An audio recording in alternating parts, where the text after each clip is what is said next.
이번 세일의 기도회는 기간이 잘 맞았던 것 같습니다. 기도회 끝나니까 운중동에 벚꽃이 만개했습니다. 아마 오늘 그죠? 오늘 그리고 내일 정도가 절정이지 않을까 싶습니다. 여러분 우리 지역 벚꽃 명소가 어디입니까? 교회 앞에 있는 운중천이 이 일대에서는 가장 보기 좋은 벚꽃 명소입니다. 여러분 예배 끝나고 조금 걷고 가셔도 좋을 것 같습니다. 우리가 지난 한 주간 오늘 이 부활절 부활주일 앞두고 한 주 동안 마태복음의 말씀으로 아침마다 새벽에 십자가를 향하여 가신 예수님의 마지막 여정을 우리가 함께 쭉 따라왔습니다. 그래서 오늘은 이 부활주일에도 마태복음의 말씀으로 부활의 소식을 함께 나누고자 합니다. 우리 가까이 앉으신 분들과 같이 한번 부활절 인사하시면 좋겠습니다. 예수님이 부활하셔서 우리에게 생명이 되셨습니다. 이렇게 한번 인사하시죠. 예수님이 부활하셔서 우리에게 생명이 되셨습니다. 감사합니다. 여러분 1절 말씀 보시면 본문 1절에 보시면 부활하신 날이 안식일이 다 지나고 안식 후 첫날 이렇게 되어 있습니다. 그러니까 주일을 얘기하는 거죠. 그래서 오늘 이 본문의 내용이 첫 번째 부활절 주일, 맨 처음 첫 번째 부활절 주일에 해당한다고 봐도 될 것입니다. 그것도 새벽 이른 시간에 두 여인이 무덤을 찾았습니다. 예수님의 무덤을 찾아가서 거기서 천사가 전해주는 하나님이 그 천사를 통해서 전해주시는 예수님의 부활 소식을 최초로 듣게 되었는데 여기에 부활하신 주님이 이 천사를 통해서 우리에게 전달해 주시는 세 가지의 명령의 말씀이 있습니다. 명령으로 된 세 개의 메시지를 찾으면 이것입니다. 첫 번째는 너희는 무서워하지 말라고 말씀을 하셨고요. 그리고 두 번째는 와서 그가 누웠던 곳을 보라고 말씀을 하십니다. 그리고 세 번째는 가서 부활을 전하고 예수님께로 나오게 하라고 말씀하십니다. 여러분 이 세 가지의 명령, 우리에게 들려주시는 이 세 가지의 명령은 실은 우리로 하여금 예수님의 이 부활 사건을, 예수님의 이 부활하신 사건을 이해하는데 매우 큰 유익을 주는 내용에 해당됩니다. 또한 부활하신 주님께서 가지고 계신 모든 관심이 어디에 있는지도 실은 우리에게 알게 하는 그런 내용이 됩니다. 우리 먼저 첫 번째로 5절을 한번 보시기 바랍니다. 본문 5절 말씀 보십시다. 천사가 여자들에게 말하여 이르되 너희는 무서워하지 말라. 십자가에 못 박히신 예수를 너희가 찾는 줄을 내가 아노라. 6절 이어서 보시면 앞부분입니다. 그가 여기 계시지 않고 그가 말씀하시던 대로 살아나셨느니라.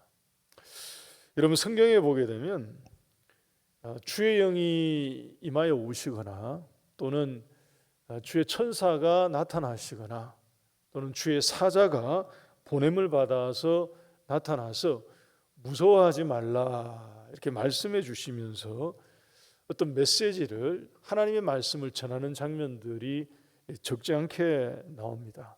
여러분 그럴 때 이 무서워하지 말라 하는 이 표현에 담긴 의미는 다른 게 아니고요, 지금 전하는 이 하나님의 메시지는 계시이기 때문에, 하나님이 특별히 전달하시는 하나님의 계시이기 때문에 마음의 두려움이나 또는 의구심이나 어떤 의심이나 이런 것과 관계없이 이 메시지를 그대로 받아들이라 하는 명령의 다른 표현과 같습니다. 우리 몇 가지 주요한 사례들을 한번 보십시다. 그 대표적인 예가 예수님의 잉태 소식을 알려주는 장면이 있죠. 누가복음 1장 30절 말씀 보십니다. 천사가 나타나서 이렇게 말씀해 주셨습니다. 무서워하지 말라. 내가 하나님께 은혜를 입었느니라고 말씀하시죠. 여러분 결혼을 하기 이전에 결혼을 앞둔 여인에게, 그게 고대 사회죠. 고대 사회에 이런 소식은 믿을 수 없는, 그리고 있을 수 없는, 있어서는 안 되는 뭐 그런 두려운 소식이 많습니다. 무서운 소식이 맞죠. 여기서 무서워하지 말라 하는 이 말씀은, 그래서 이 의미가 어떤 것이냐면, 이게 하나님의 섭리라는 거죠. 하나님의 섭리이고 작정이고 계획이기 때문에 그것을 그대로 받아들이라라고 명령하신 그런 말씀과 같습니다. 남편이 될 요셉에게도 마찬가지였습니다. 마태복음 1장 20절 말씀 한번 보십시오. 무서워하지 말라, 그에게 잉태된 자는 성령으로 된 것이라고 했습니다. 이게 같은 의미예요. 번민하지 말라는 얘기죠. 고민하지 말라는 얘기입니다. 의심하지 말라는 얘기죠. 의심을 뒤로 물리고 내려놓고 이거 받아들이라 하는 그런 명령과 같은 것이었습니다. 세례 요한이 잉태되었을 때 사가랴에게 천사가 나타나서 들려주셨던 그 세례 요한의 수태 소식도 마찬가지입니다. 누가복음 1장 13절 말씀 한번 보십시오. 또 다 같은 기능을 하고 있는 거예요. 특별한 계시가 지금 선포된 거예요. 하나님의 특별한 계시가 전달이 될 때에 이게 관용어구처럼 실은 사용이 되는 표현이었습니다. 한두 곳이 아니거든요. 여러 곳에서 이것은 정형화된 메시지를 전달하는, 계시를 전달하는 정형화된 틀이었습니다. 오늘 이 본문에, 이 말씀에 무덤에 달려왔던, 찾아왔던 이 두 여인에게 주의 천사가 나타나서 주신 이 말씀, 무서워하지 말라, 그가 여기 계시지 않고 그가 말씀하시던 대로 살아나셨다라는 이 말씀, 다른 게 아니고요. 이 부활의 사건을, 하나님께서 우리에게 보여주신 이 부활의 사건을 하나님께서 약속하신 하나님의 사건이고 계시의 성취이기 때문에 사람의 판단을 유보하고, 이 여인들에게 너희들의 판단을 유보하고 이것을 그대로 받아들이라 라고 명령하신 말씀인 줄 믿으시기 바랍니다. 여러분, 오늘날 사람들이 예수님이 부활하셨습니다 라고 하면 마음 가운데 가장 먼저 갖게 되는 생각, 반응, 여러분, 이런 것은 좀 설득력 있는 증거를 제시해 달라 하는 그런 것일 겁니다. 아마 대부분 그런 마음을 가지겠죠. 예수님이 부활하셨습니다. 그러면 마음 가운데 이런 생각. 왜냐하면 그러한 사고방식은 우리가 과학시대를 살고 있지 않습니까? 자연주의 세계관이 지배하는 그런 시대를 살고 있는 우리 현대인들이기 때문에 우리에게는 그런 사고의 방식이 실은 굉장히 익숙한 거죠. 그런데 여러분, 교회를 다니지 않는, 다시 말하면 교회 밖에 있는 사람들에게만 실은 그런 게 아니고요. 교회 안에 있는 분들에게도 생각보다 많은 경우에 부활을 사건으로 받아들이지 못하는 분들이 의외로 많습니다. 교회 안에 있는 분들 중에서도. 여러분, 이것은 비단 현대를 살아가고 있는 저와 여러분들, 우리 현대인들에게만, 말 그대로 고도의 과학 시대를 살고 있는 우리들에게만 그런 게 아닐 것입니다. 말씀을 보게 되면 사도 바울이 고린도 교회의 성도들에게 보낸 편지가 있죠. 그 편지에 보면 교회 밖에 있는 사람들을 가리킨 게 아니고요, 교회 안에 있는 형제들에게 한 얘기가 있습니다. 특별히 여러분, 그 시대는 우리가 시대를 이렇게 쭉 구분할 때 우리처럼 현대라고 분류하는 그런 시대가 아니죠. 1세기입니다. 고대 사회예요. 고대 사회. 고도의 과학 시대 뭐 이런 거하고는 사실 좀 거리가 멀죠. 지금 시대하고는 뭐 전혀 다른 그런 옛날 시대이지 않습니까? 그런 시대에도 바울이 교회 안에 있는 성도들에게, 고린도 교회의 성도들에게 보낸 편지를 보게 되면, 여러분 15장 12절 한번 보실까요? 고린도전서 15장 12절. 이렇게 말했습니다. 그리스도께서 죽은 자 가운데서 다시 살아나셨다 전파되었거늘 너희 중에서 어떤 사람들은 어찌하여 죽은 자 가운데서 부활이 없다고 하느냐. 이미 그 당시에 교회 안에 있는 사람들 중에서도 부활을 사건으로 받아들이지 못한 사람들이 많았다 하는 얘기입니다. 그래서 여러분, 이것은 최첨단 과학시대를 살고 있는 우리 현대인들이 과학적인 사고를 하기 때문에 나타나는 그런 시대적인 현상만으로 얘기할 수 있는 게 아니에요. 여러분, 이것은 단순하게 믿음의 문제입니다. 믿음의 문제. 우리의 마음 가운데 있는 이 믿음의 문제. 바울이 고린도 교회 성도들에게 그러한 것을 변론할 때 이 문제를 가지고 변론을 해주거든요. 그럴 때 여러분, 그때는 실은 부활하신 예수님을 자기의 눈으로 목도한 사람들이 즐비하게 살아있을 때입니다. 바울이 이런 문제에 대해서 성도들에게 변론할 그때에는 그런 사람들이 실제로 살아있을 때라고요. 그래서 바울이 다른 곳에서 이런 얘기 하지 않았습니까? 누구에게도 예수님이 나타나셨고 누구에게도 예수님이 나타나셨고 그 이후에 500여 형제들에게 나타났고 그들 가운데 대다수는 지금 살아있고 이런 얘기를 하시거든요, 사도 바울이. 그런 때에도 그럼에도 불구하고 당시 교회 안에 있는 사람들 중에서는 그랬다는 거예요. 죽은 자 가운데서 다시 살아나는 부활이 어떻게 가능하냐, 부활은 없다라고 생각하는 사람들이 당시에도 교회 안에 있었다 하는 것입니다. 그러니 여러분, 이것은 증거를 찾고 그리고 그 증거를 가지고 증명을 추구하는 그런 과학적 사고의 문제가 아니고요. 그런 문제가 아니고요. 얼핏 보면 그렇게 보이지만 실은 그런 게 아니고 이건 믿음의 문제였던 것입니다. 믿음의 문제. 그때도 그랬고 실은 지금도 같은 것입니다. 그래서 사도 바울이 교회 안에서 부활을 믿지 못하고 있던 그들에게 제시한 솔루션이 뭐냐 하면 이런 것입니다. 고린도전서 15장 14절과 15절 말씀 보시기 바랍니다. 15장 14절 15절 말씀 보시면 그리스도께서 다시 살아나지 못하셨으면 우리가 전파하는 것이 헛것이라고 얘기합니다. 또 우리가 하나님의 거짓 증인으로 발견될 거라고 말합니다. 왜냐하면 우리가 하나님이 그리스도를 다시 살리셨다고 우리가 증언하였기 때문이라고 말합니다. 여러분, 이 얘기가 무슨 얘기냐 하면 부활을 역사적 사실과 사건으로 받아들이는 가장 확실한 방법,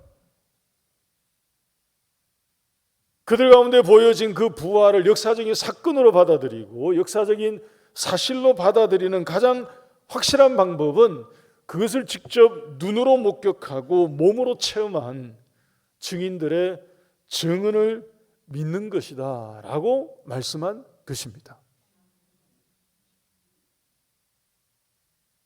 여러분, 이것이 바로 오늘 이 본문에서 부활하신 주님이 천사를 통해서 첫 번째로 우리에게 명하신 명령과 실은 같은 거예요.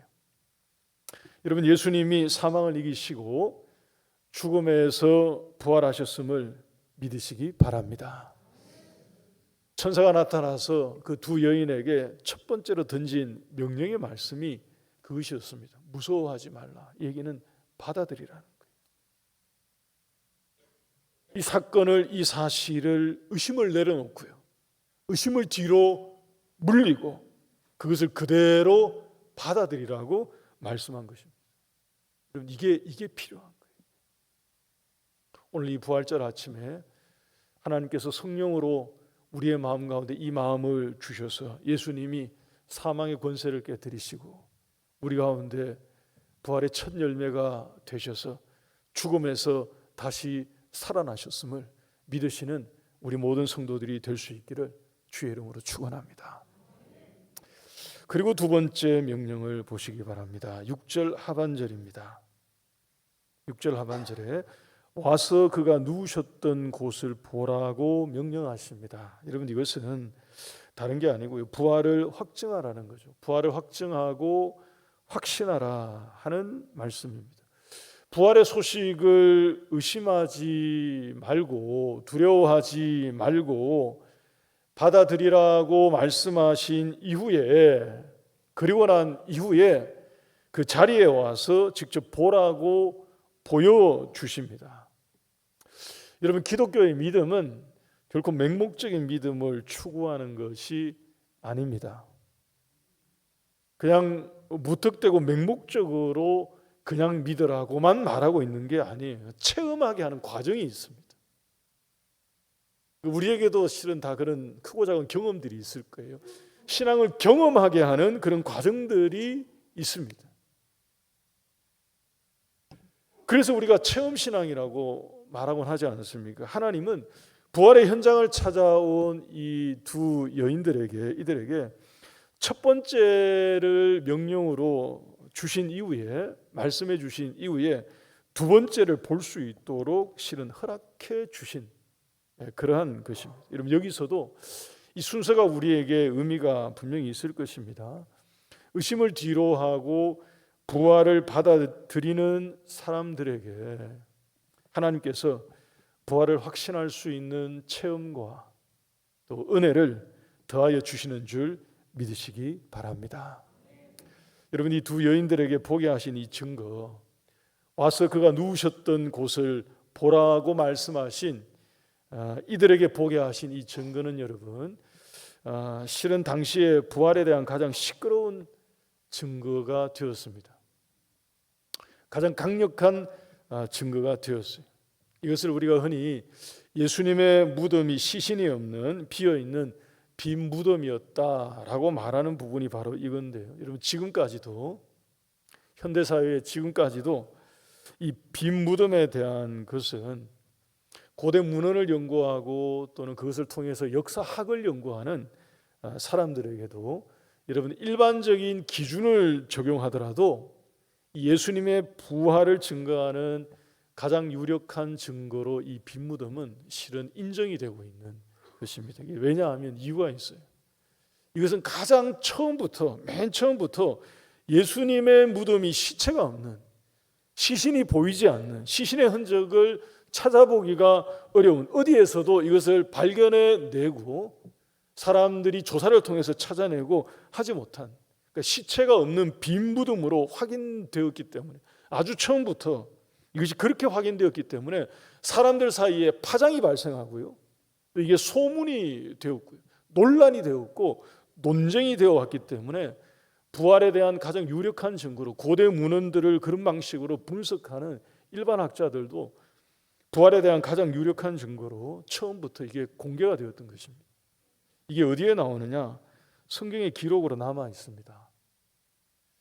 여러분, 오늘 본문 10절 직후를 한번 보시기 바랍니다.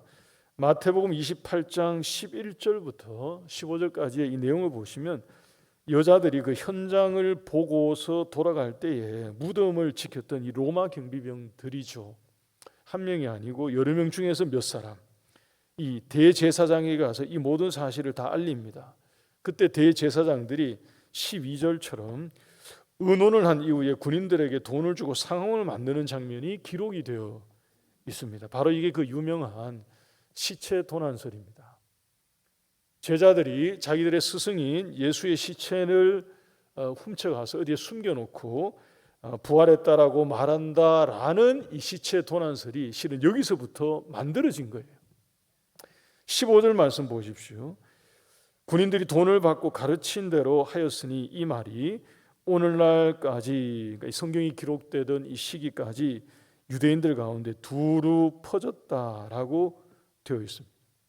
예수님의 무덤에 시간이 지나고 난 다음에 사람들이 이런 얘기를 한 게 아니고요, 시간이 지나고 난 다음에 사람들이 이것을 확인한 게 아니고요, 예수님의 무덤이 처음부터, 여러분, 그 무장한 로마의 경비병들이 지키고 있던 그 날부터 예수님의 무덤이 시신이 보이지 않는 빈 무덤이었다는 것이 사람들 사이에 처음부터 확인이 된 거예요.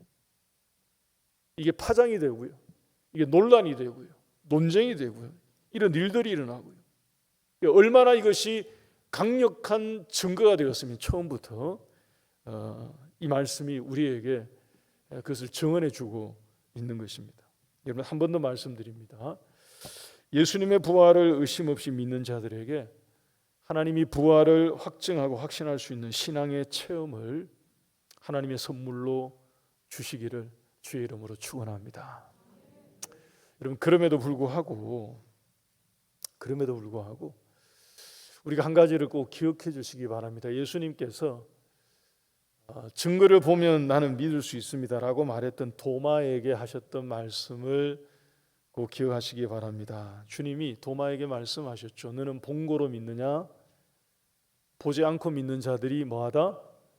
복되다 하고 말씀을 하셨습니다. 여러분, 두 번째 명령까지 우리가 가지 않아도 첫 번째 말씀만으로도 충분히 믿고 확신하는 우리 하늘교회 모든 성도들이 다 되기를 바랍니다.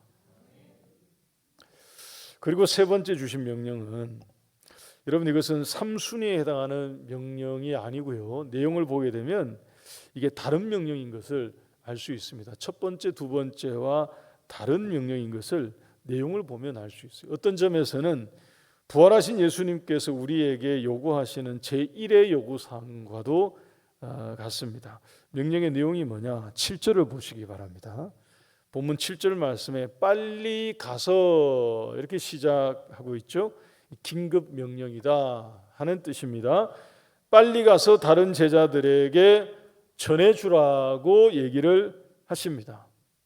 전해주어야 될 내용이 뭐냐 보니까 예수님이 죽은 자 가운데서 살아나셨음을 빨리 가서 전달해 주라고 말합니다. 그리고 이전에 약속하신 대로 먼저 갈릴리에 가서 주님이 기다리고 계시니 그리로 와서 예수님을 만나게 하라고 명령한 것입니다. 여러분, 이 자체도 7절 말씀, 10절 말씀에 있는 이 내용 자체도 예수님의 부활을 전파하여 사람들에게 알려주고 그리고 그들을 예수님께로 나오게 하라는 말씀일 텐데, 7절과 10절에 보게 되면 예수님이 계속 한 장소로 부르고 계십니다. 어디로 부르고 계시죠? 갈릴리로 오게 하라고 하십니다. 갈릴리. 이유가 있습니다. 예수님이 계속 사람들에게 이것을 알려주고 갈릴리로 다 오게 하라고 말씀하신 것은 거기에서 예수님이 이 낙심한 제자들에게 다시 사명을 일깨워 주시고요. 그리고 난 다음에 마태복음 28장 마지막 두 절을 한번 보십시오. 이 장 마지막 두 절을 보시면 우리가 잘 아는 말씀이 여기에 나오죠. 너희는 가서 모든 민족으로 제자를 삼으라 하는 증인의 사명을 여기서 주십니다. 그리고 아버지와 아들과 성령의 이름으로 세례를 주라는 이 증거하는 증인의 사명 감당하라고 명령을 주셔요.